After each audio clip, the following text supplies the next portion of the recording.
Rue Barrée. For let philosopher and doctor preach of what they will and what they will not, each is but one link in an eternal chain that none can slip nor break nor overreach. Crimson, nor yellow roses, nor the savor of the mounting sea are worth the perfume I adore that clings to thee. The languid-headed lilies tire, the changeless waters weary me. I ache with passionate desire of thine and thee. There are but these things in the world, thy mouth of fire, thy breasts, thy hands, thy hair upcurled, and my desire. Part 1. One morning at Julian's, a student said to Selby, "That is Foxhall Clifford," pointing with his brushes at a young man who sat before an easel, doing nothing. Selby, shy and nervous, walked over and began, "My name is Selby. I have just arrived in Paris, and bring a letter of introduction." His voice was lost in the crash of a falling easel, the owner of which promptly assaulted his neighbor, and for a time the noise of battle rolled through the studios of M.M. Boulanger and Lefebvre, presently subsiding into a scuffle on the stairs outside. Selby, apprehensive as to his own reception in the studio, looked at Clifford, who sat serenely watching the fight. "It's a little noisy here," said Clifford, "but you will like the fellows when you know them." His unaffected manner delighted Selby. Then, with a simplicity that won his heart, he presented him to half a dozen students of as many nationalities. Some were cordial, all were polite. Even the majestic creature who held the position of massier, unbent enough to say, "My friend, when a man speaks French as well as you do, and is also a friend of Monsieur Clifford, he will have no trouble in the studio. You expect, of course, to fill the stove until the next new man comes." "Of course. And you don't mind chaff?" "No," replied Selby, who hated it. Clifford, much amused, put on his hat, saying, "You must expect lots of it at first." Selby placed his own hat on his head and followed him to the door. As they passed the model stand there was a furious cry of "Chapeau! Chapeau!" and a student sprang from his easel menacing Selby, who reddened but looked at Clifford. "Take off your hat for them," said the latter, laughing. A little embarrassed, he turned and saluted the studio. "Et moi!" cried the model. "You are charming," replied Selby, astonished at his own audacity, but the studio rose as one man, shouting, "He has done well. He's all right," while the model, laughing, kissed her hand to him and cried, "Ademain beau jeune homme." All that week Selby worked at the studio unmolested. The French students christened him l'enfant prodigue, which was freely translated, "the prodigious infant," the Kid Selby, and Kidby. But the disease soon ran its course from Kidby to kidney, and then naturally to Tidbits, where it was arrested by Clifford's authority and ultimately relapsed to Kid. Wednesday came, and with it M. Boulanger. For 3 hours the students writhed under his biting sarcasms, among the others Clifford, who was informed that he knew even less about a work of art than he did about the art of work. Selby was more fortunate. The professor examined his drawing in silence, looked at him sharply, and passed on with a noncommittal gesture. He presently departed arm in arm with Bouguereau, to the relief of Clifford, who was then at liberty to jam his hat on his head and depart.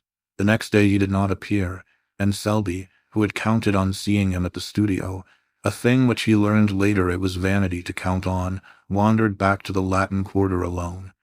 Paris was still strange and new to him. He was vaguely troubled by its splendor. No tender memories stirred his American bosom at the Place du Châtelet, nor even by Notre Dame. The Palais de Justice, with its clock and turrets and stalking sentinels in blue and vermilion, the place sent. Mitchell, with its jumble of omnibuses and ugly water-spitting griffins, the hill of the boulevard sent. Mitchell, the tooting trams, the policemen dawdling 2 by 2, and the table-lined terraces of the Café Vaisset were nothing to him, as yet, nor did he even know, when he stepped from the stones of the place sent, Mitchell to the asphalt of the boulevard, that he had crossed the frontier and entered the student zone, the famous Latin Quarter. A cabman hailed him as bourgeois, and urged the superiority of driving over walking. A gamin, with an appearance of great concern, requested the latest telegraphic news from London, and then, standing on his head, invited Selby to feats of strength. A pretty girl gave him a glance from a pair of violet eyes. He did not see her, but she, catching her own reflection in a window, wondered at the color burning in her cheeks. Turning to resume her course, she met Foxhall Clifford and hurried on. Clifford, open-mouthed, followed her with his eyes. Then he looked after Selby, who had turned into the boulevard Saint-Germain toward the Rue de Seine.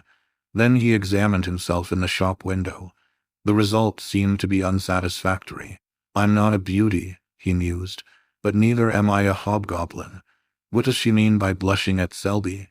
I never before saw her look at a fellow in my life, neither has anyone in the quarter. Anyway, I can swear she never looks at me, and goodness knows I have done all that respectful adoration can do."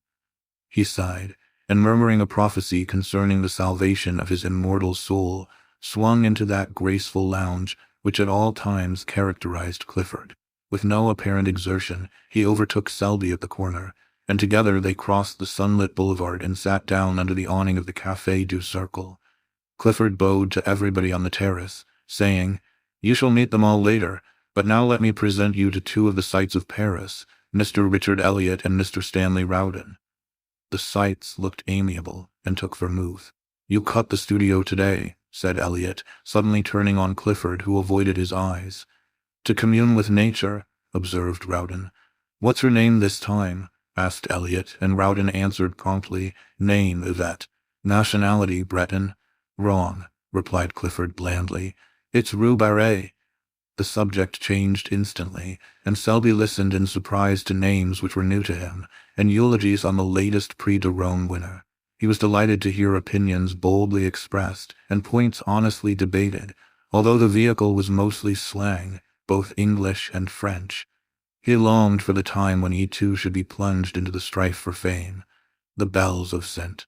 Sulpice struck the hour, and the palace of the Luxembourg answered chime on chime. With a glance at the sun, dipping low in the golden dust behind the Palais Bourbon, they rose, and turning to the east, crossed the boulevard Saint-Germain and sauntered toward the École de Médecine. At the corner a girl passed them, walking hurriedly. Clifford smirked. Elliot and Rowden were agitated, but they all bowed, and without raising her eyes, she returned their salute. But Selby, who had lagged behind, fascinated by some gay shop window, looked up to meet two of the bluest eyes he had ever seen. The eyes were dropped in an instant, and the young fellow hastened to overtake the others. "By Jove," he said, "do you fellows know I have just seen the prettiest girl?" An exclamation broke from the trio, gloomy, foreboding, like the chorus in a Greek play. "Rue Barrée." "What?" cried Selby, bewildered. The only answer was a vague gesture from Clifford. 2 hours later, during dinner, Clifford turned to Selby and said, "You want to ask me something, I can tell by the way you fidget about." "Yes, I do," he said, innocently enough. "It's about that girl. Who is she?" In Rowden's smile there was pity, in Elliot's bitterness. "Her name," said Clifford solemnly, "is unknown to anyone, at least," he added with much conscientiousness, "as far as I can learn. Every fellow in the quarter bows to her, and she returns the salute gravely, but no man has ever been known to obtain more than that. Her profession, judging from her music roll, is that of a pianist. Her residence is in a small and humble street, which is kept in a perpetual process of repair by the city authorities, and from the black letters painted on the barrier which defends the street from traffic, she has taken the name by which we know her, Rue Barrée. Mr. Rowden, in his imperfect knowledge of the French tongue, called our attention to it as Rue Barrée." "I didn't," said Rowden hotly. "And Rue Barrée or Rue Barrée is today an object of adoration to every rapin in the quarter." "We are not rapins," corrected Elliot. "I am not," returned Clifford. "And I beg to call to your attention, Selby, that these two gentlemen have at various and apparently unfortunate moments offered to lay down life and limb at the feet of Rue Barrée. The lady possesses a chilling smile which she uses on such occasions, and," here he became gloomily impressive, "I have been forced to believe that neither the scholarly grace of my friend Elliot nor the buxom beauty of my friend Rowden have touched that heart of ice." Elliot and Rowden, boiling with indignation, cried out, "And you?" "I," said Clifford blandly, "do fear to tread where you rush in." Part 2. 24 hours later Selby had completely forgotten Rue Barrée. During the week he worked with might and main at the studio, and Saturday night found him so tired that he went to bed before dinner and had a nightmare about a river of yellow ochre in which he was drowning. Sunday morning, apropos of nothing at all, he thought of Rue Barrée, and 10 seconds afterwards he saw her, It was at the flower market on the marble bridge. She was examining a pot of pansies. The gardener had evidently thrown heart and soul into the transaction, but Rue Barrée shook her head. It is a question whether Selby would have stopped then, and there to inspect a cabbage rose had not Clifford unwound for him the yarn of the previous Tuesday. It is possible that his curiosity was piqued, for with the exception of a hen turkey, a boy of 19 is the most openly curious biped alive. From 20 until death he tries to conceal it. But to be fair to Selby, it is also true that the market was attractive. Under a cloudless sky the flowers were packed and heaped along the marble bridge to the parapet. The air was soft. The sun spun a shadowy lacework among the palms and glowed in the hearts of 1,000 roses. Spring had come, was in full tide. The watering carts and sprinklers spread freshness over the boulevard. The sparrows had become vulgarly obtrusive, and the credulous Seine angler anxiously followed his gaudy quill floating among the soapsuds of the lavoirs. The white-spiked chestnuts clad in tender green vibrated with the hum of bees. Shoddy butterflies flaunted their winter rags among the heliotrope. There was a smell of fresh earth in the air, an echo of the woodland brook in the ripple of the Seine, and swallows soared and skimmed among the anchored river craft. Somewhere in a window, a caged bird was singing its heart out to the sky. Selby looked at the cabbage rose and then at the sky. Something in the song of the caged bird may have moved him, or perhaps it was that dangerous sweetness in the air of May. At first he was hardly conscious that he had stopped, then he was scarcely conscious why he had stopped, then he thought he would move on, then he thought he wouldn't, then he looked at Rue Barrée. The gardener said, "Mademoiselle, this is undoubtedly a fine pot of pansies." Rue Barrée shook her head. The gardener smiled. She evidently did not want the pansies. She had bought many pots of pansies there, 2 or 3 every spring, and never argued. What did she want then? The pansies were evidently a feeler toward a more important transaction. The gardener rubbed his hands and gazed about him. "These tulips are magnificent," he observed, "and these hyacinths—" He fell into a trance at the mere sight of the scented thickets. "That," murmured Rue, pointing to a splendid rosebush with her furled parasol, but in spite of her, her voice trembled a little. Selby noticed it, more shame to him that he was listening, and the gardener noticed it, and burying his nose in the roses, scented a bargain. Still, to do him justice, he did not add a centime to the honest value of the plant, for after all, Rue was probably poor, and anyone could see she was charming. 50 francs, mademoiselle." The gardener's tone was grave. Rue felt that argument would be wasted. They both stood silent for a moment. The gardener did not eulogize his prize. The rose tree was gorgeous, and anyone could see it. "I will take the pansies," said the girl, and drew 2 francs from a worn purse. Then she looked up. A teardrop stood in the way, refracting the light like a diamond, but as it rolled into a little corner by her nose, a vision of Selby replaced it, and when a brush of the handkerchief had cleared the startled blue eyes, Selby himself appeared, very much embarrassed. He instantly looked up into the sky, apparently devoured with a thirst for astronomical research, and as he continued his investigations for fully 5 minutes, the gardener looked up too, and so did a policeman. Then Selby looked at the tips of his boots, the gardener looked at him, and the policeman slouched on. Rue Barrée had been gone some time. "What?" said the gardener. "May I offer monsieur?" Selby never knew why, but he suddenly began to buy flowers. The gardener was electrified. Never before had he sold so many flowers, never at such satisfying prices, and never with such absolute unanimity of opinion with a customer. But he missed the bargaining, the arguing, the calling of heaven to witness. The transaction lacked spice. "These tulips are magnificent." "They are," cried Selby warmly, "but alas, they are dear." "I will take them." "Dieu," murmured the gardener in a perspiration, "he's madder than most Englishmen. This cactus is gorgeous. Alas, send it with the rest." The gardener braced himself against the river wall. "That splendid rosebush," he began faintly.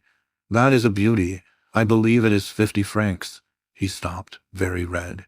The gardener relished his confusion.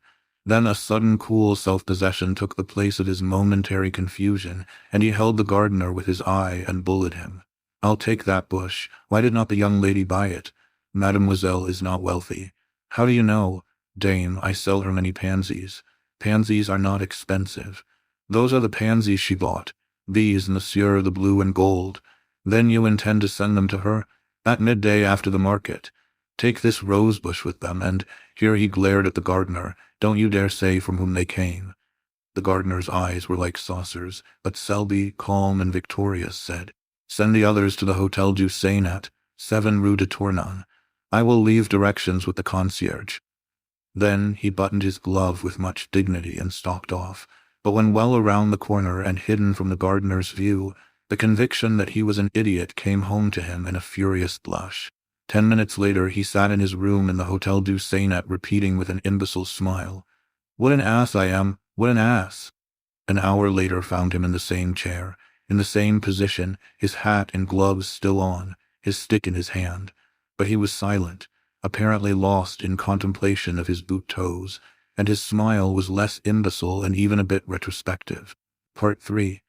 About 5 o'clock that afternoon, the little sad-eyed woman who fills the position of concierge at the Hotel du Sénat held up her hands in amazement to see a wagon-load of flower-bearing shrubs draw up before the doorway. She called Joseph, the intemperate garçon, who, while calculating the value of the flowers in petits verres, gloomily disclaimed any knowledge as to their destination. "Voyons," said the little concierge, "cherchons la femme." "You," he suggested. The little woman stood a moment pensive and then sighed. Joseph caressed his nose, a nose which for gaudiness could vie with any floral display. Then the gardener came in, hat in hand, and a few minutes later Selby stood in the middle of his room, his coat off, his shirt sleeves rolled up. The chamber originally contained, besides the furniture, about 2 square feet of walking room, and now this was occupied by a cactus. The bed groaned under crates of pansies, lilies, and heliotrope. The lounge was covered with hyacinths and tulips, and the washstand supported a species of young tree warranted to bear flowers at some time or other. Clifford came in a little later, fell over a box of sweet peas, swore a little, apologized, and then, as the full splendor of the floral fair burst upon him, sat down in astonishment upon a geranium. The geranium was a wreck, but Selby said, "Don't mind," and glared at the cactus. "Are you going to give a ball?" demanded Clifford. "No, I'm very fond of flowers," said Selby, but the statement lacked enthusiasm. "I should imagine so." Then, after a silence, "That's a fine cactus." Selby contemplated the cactus, touched it with the air of a connoisseur, and pricked his thumb. Clifford poked a pansy with his stick. Then Joseph came in with the bill, announcing the sum total in a loud voice, partly to impress Clifford, partly to intimidate Selby into disgorging a pourboire which he would share, if he chose, with the gardener. Clifford tried to pretend that he had not heard, while Selby paid bill and tribute without a murmur.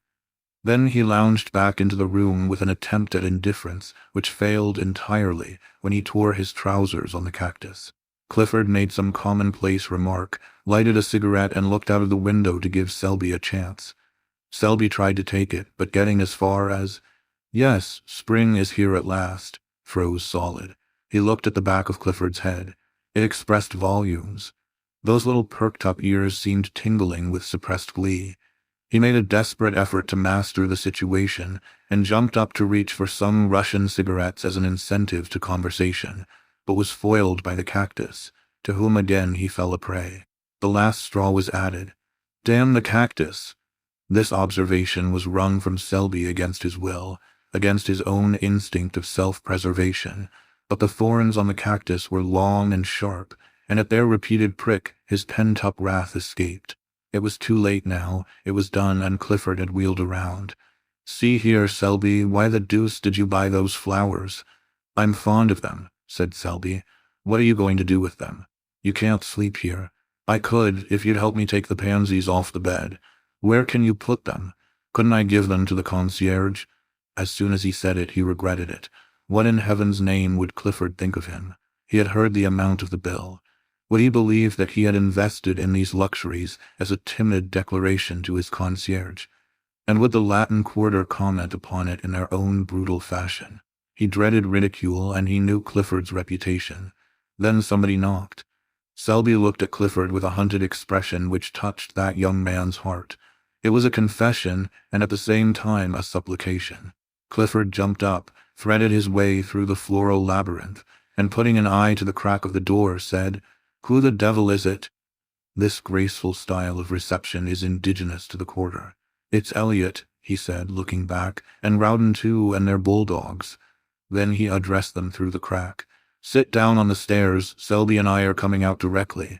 Discretion is a virtue. The Latin Quarter possesses few, and discretion seldom figures on the list. They sat down and began to whistle.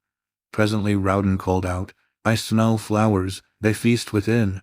"You ought to know Selby better than that," growled Clifford behind the door, while the other hurriedly exchanged his torn trousers for others.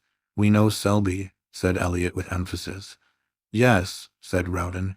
"He gives receptions with floral decorations and invites Clifford, while we sit on the stairs." "Yes, while the youth and beauty of the quarter revel," suggested Rowden. Then, with sudden misgiving, "Is Odette there?" "See here," demanded Elliot, "is Colette there?" Then he raised his voice in a plaintive howl. "Are you there, Colette, while I'm kicking my heels on these tiles?" "Clifford is capable of anything," said Rowden. "His nature is soured since Rue Barrée sat on him." Elliot raised his voice. "I say, you fellows, we saw some flowers carried into Rue Barrée's house at noon." "Posies and roses," specified Rowden.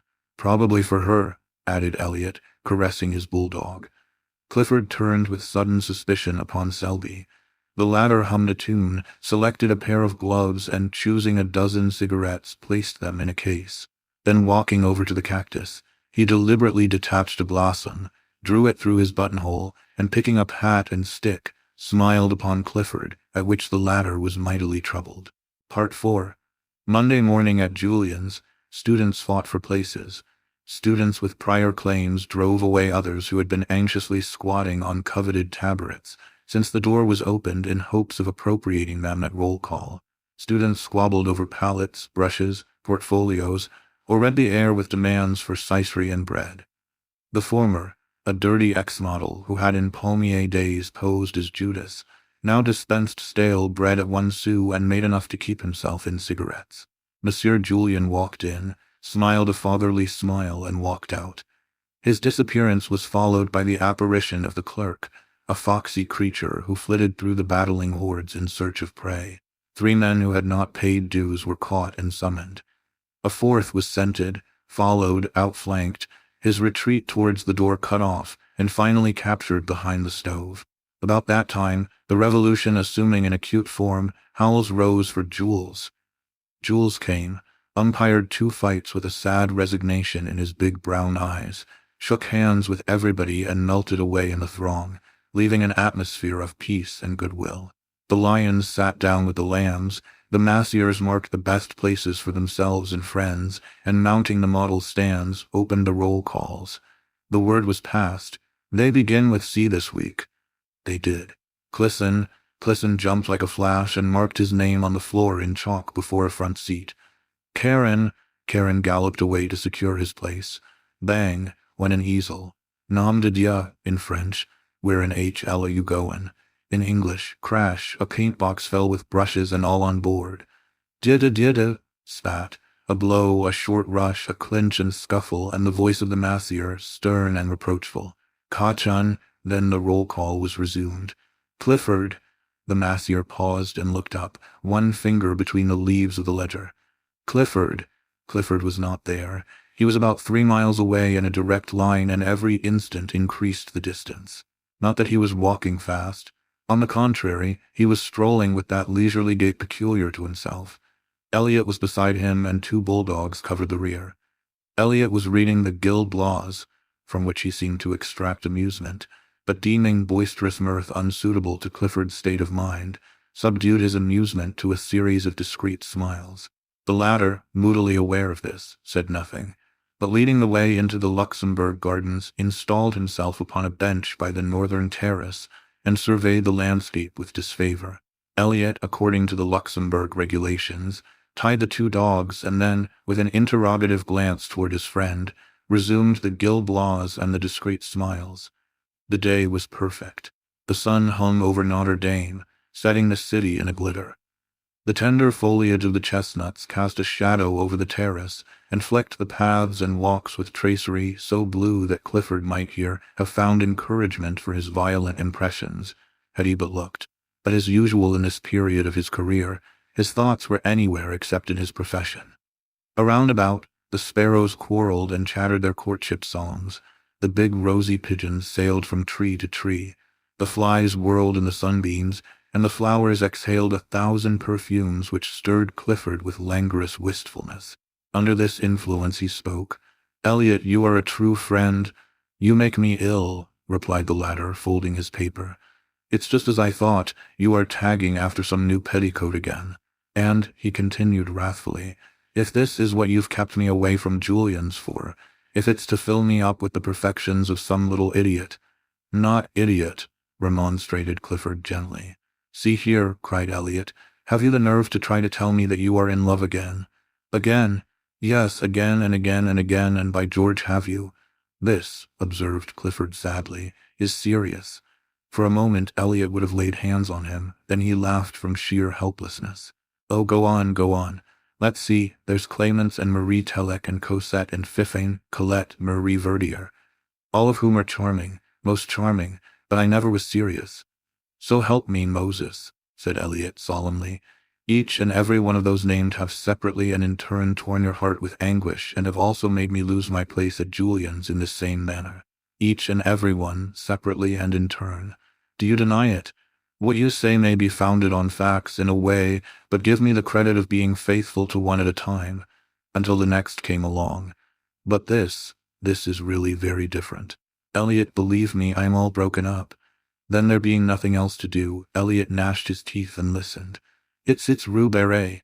"Well," observed Elliot with scorn, "if you are moping and moaning over that girl, the girl who has given you and myself every reason to wish that the ground would open and engulf us, well, go on."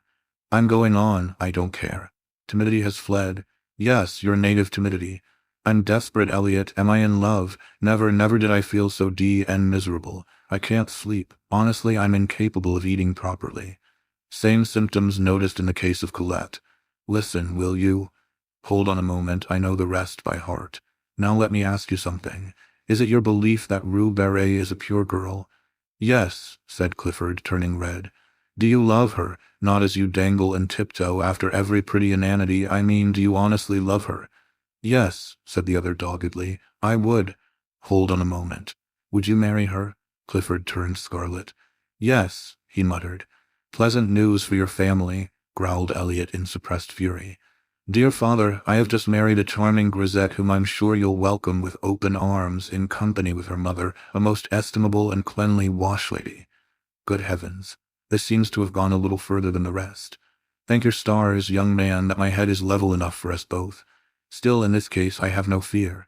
Rue Barrée sat on your aspirations in a manner unmistakably final." "Rue Barrée," began Clifford, drawing himself up, but he suddenly ceased, for there where the dappled sunlight glowed in spots of gold, along the sun-flecked path, tripped Rue Barrée. Her gown was spotless, and her big straw hat, tipped a little from the white forehead, threw a shadow across her eyes. Elliot stood up and bowed. Clifford removed his head covering with an air so plaintive, so appealing, so utterly humble that Rue Barrée smiled.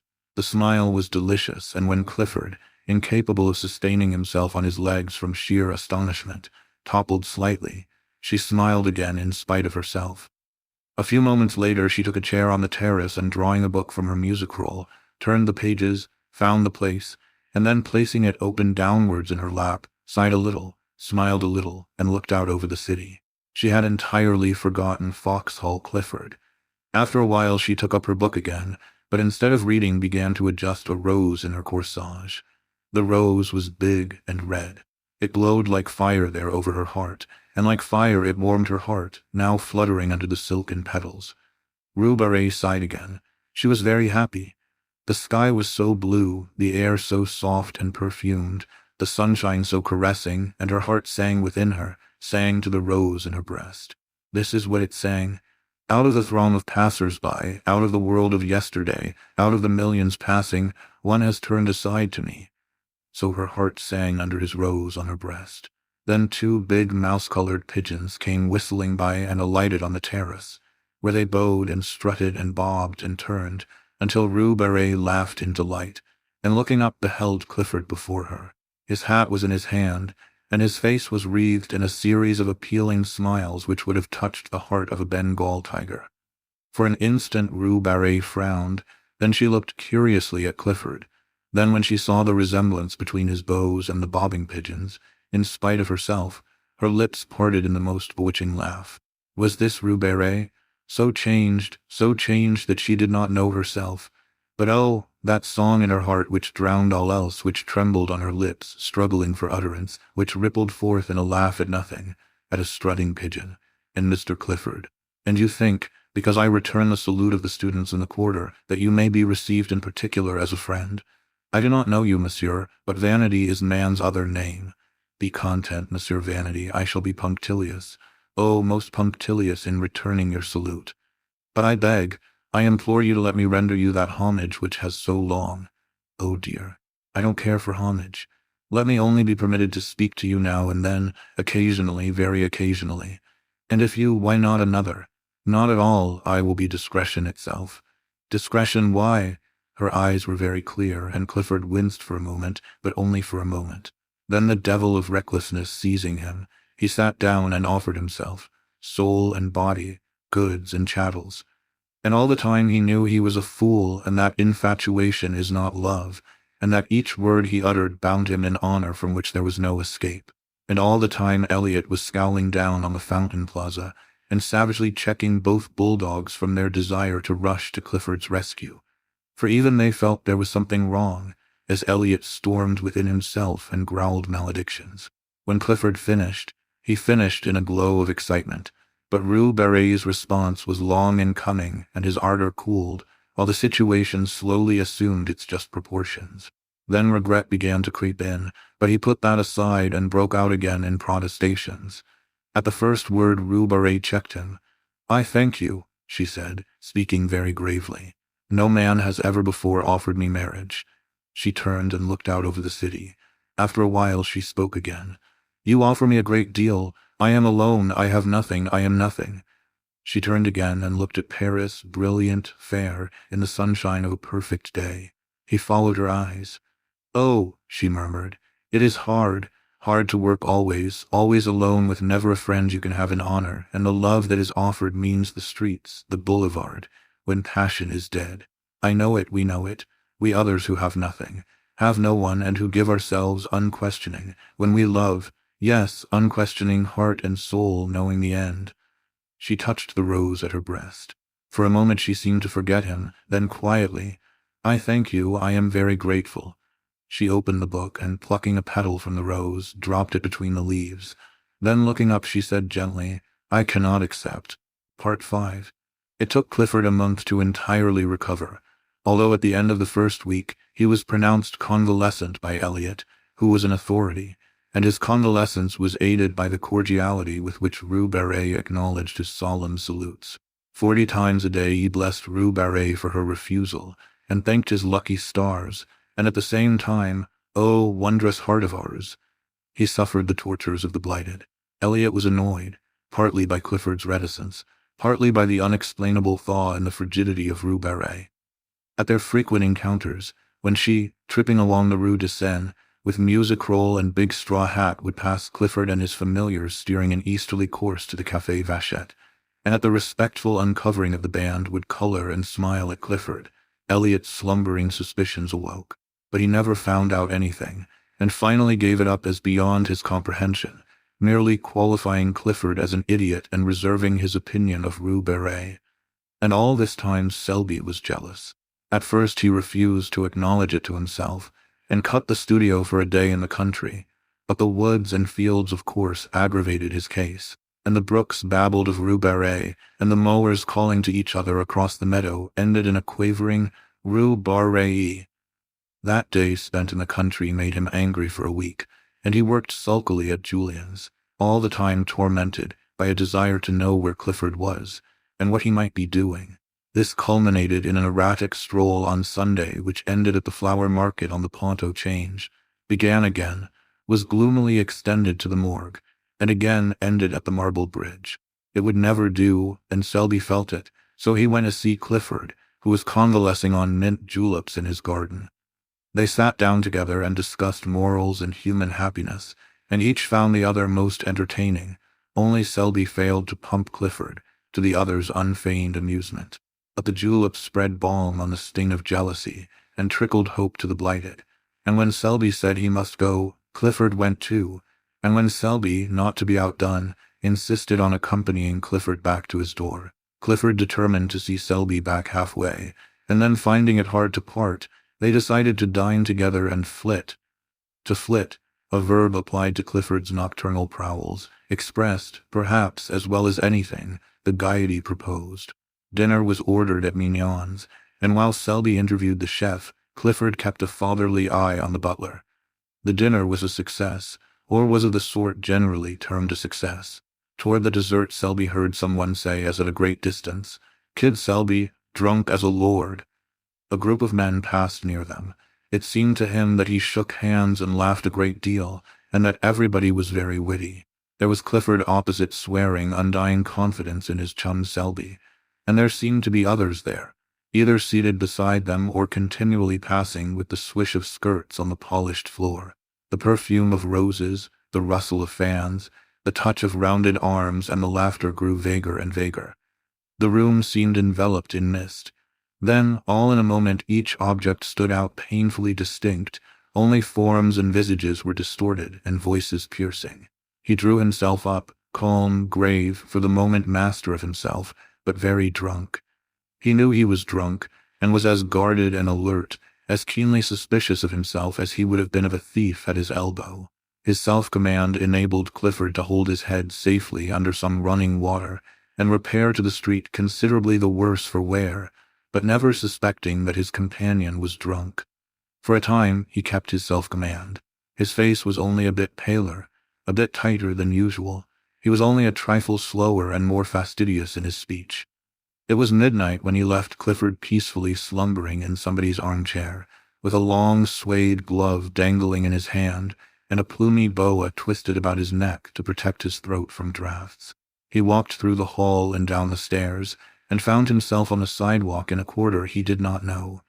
Mechanically, he looked up at the name of the street. The name was not familiar. He turned and steered his course toward some lights clustered at the end of the street. They proved farther away than he had anticipated, and after a long quest, he came to the conclusion that his eyes had been mysteriously removed from their proper places, and had been reset on either side of his head like those of a bird. It grieved him to think of the inconvenience this transformation might occasion him, and he attempted to cock up his head, hen-like, to test the mobility of his neck. Then an immense despair stole over him. Tears gathered in the tear ducts, his heart melted, and he collided with a tree. This shocked him into comprehension. He stifled the violent tenderness in his breast, picked up his hat, and moved on more briskly. His mouth was white and drawn, his teeth tightly clenched. He held his course pretty well and strayed but little, and after an apparently interminable length of time found himself passing a line of cabs. The brilliant lamps, red, yellow, and green, annoyed him, and he felt it might be pleasant to demolish them with his cane, but mastering this impulse he passed on. Later an idea struck him that it would save fatigue to take a cab, and he started back with that intention. But the cabs seemed already so far away, and the lanterns were so bright and confusing that he gave it up, and pulling himself together looked around. A shadow, a mass, huge, undefined, rose to his right. He recognized the Arc de Triomphe and gravely shook his cane at it. Its size annoyed him. He felt it was too big.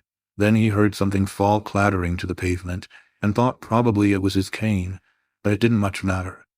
When he had mastered himself and regained control of his right leg, which betrayed symptoms of insubordination, he found himself traversing the Place de la Concorde at a pace which threatened to land him at the Madeleine.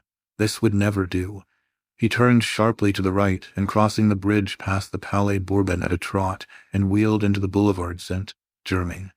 He got on well enough, although the size of the War Office struck him as a personal insult, and he missed his cane, which it would have been pleasant to drag along the iron railings as he passed. It occurred to him, however, to substitute his hat, but when he found it, he forgot what he wanted it for and replaced it upon his head with gravity. Then he was obliged to battle with a violent inclination to sit down and weep. This lasted until he came to the Rue Barrée, but there he became absorbed in contemplating the dragon on the balcony overhanging the Cour du Dragon, and time slipped away until he remembered vaguely that he had no business there, and marched off again. It was slow work. The inclination to sit down and weep had given place to a desire for solitary and deep reflection. Here his right leg forgot its obedience, and attacking the left, outflanked it and brought him up against a wooden board which seemed to bar his path. He tried to walk around it, but found the street closed. He tried to push it over, and found he couldn't. Then he noticed a red lantern standing on a pile of paving stones inside the barrier. This was pleasant. How was he to get home if the boulevard was blocked? But he was not on the boulevard. His treacherous right leg had beguiled him into a detour, for there, behind him lay the boulevard with its endless line of lamps. And here, what was this narrow, dilapidated street piled up with earth and mortar and heaps of stone? He looked up. Written in staring black letters on the barrier was Rue Barrée. He sat down. 2 policemen whom he knew came by and advised him to get up, but he argued the question from a standpoint of personal taste, and they passed on, laughing, for he was at that moment absorbed in a problem. It was how to see Rue Barrée. She was somewhere or other in that big house with the iron balconies, and the door was locked, but what of that? The simple idea struck him to shout until she came. This idea was replaced by another equally lucid, to hammer on the door until she came. But finally rejecting both of these as too uncertain, he decided to climb into the balcony and, opening a window, politely inquire for Rue Barrée. There was but one lighted window in the house that he could see. It was on the 2nd floor, and toward this he cast his eyes. Then, mounting the wooden barrier and clambering over the piles of stones, he reached the sidewalk and looked up at the facade for a foothold. It seemed impossible, but a sudden fury seized him, a blind, drunken obstinacy, and the blood rushed to his head, leaping, beating in his ears like the dull thunder of an ocean. He set his teeth, and springing at a window-sill, dragged himself up and hung to the iron bars. Then reason fled. There surged in his brain the sound of many voices.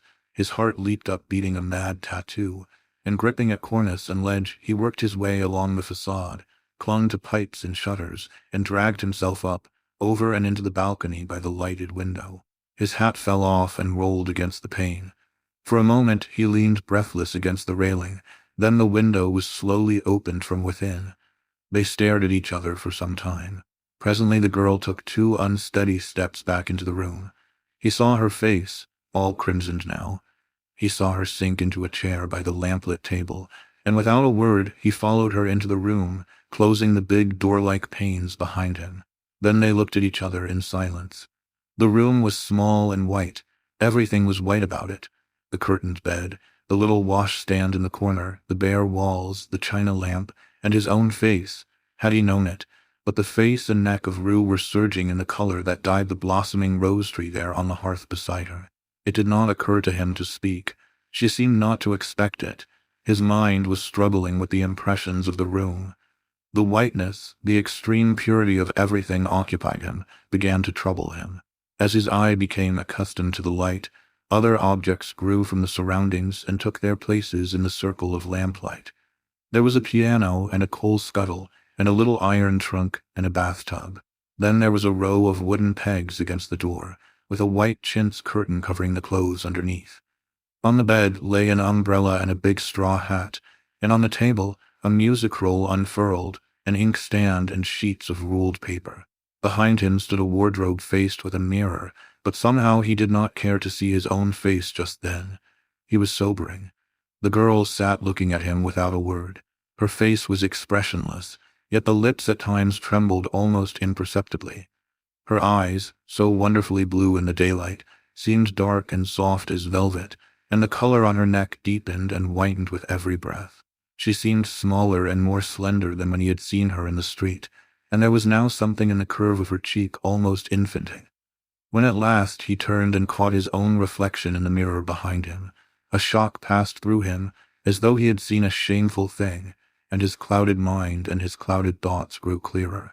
For a moment their eyes met, then his sought the floor, his lips tightened, and the struggle within him bowed his head and strained every nerve to the breaking. And now it was over, for the voice within had spoken. He listened, dully interested but already knowing the end. Indeed it little mattered. The end would always be the same for him. He understood now, always the same for him, and he listened, dully interested, to a voice which grew within him. After a while he stood up, and she rose at once, one small hand resting on the table. Presently he opened the window, picked up his hat, and shut it again.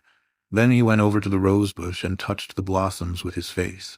One was standing in a glass of water on the table, and mechanically the girl drew it out, pressed it with her lips, and laid it on the table beside him. He took it without a word, and crossing the room, opened the door. The landing was dark and silent, but the girl lifted the lamp, and gliding past him slipped down the polished stairs to the hallway. Then unchaining the bolts, she drew open the iron wicket. Through this he passed with his rose.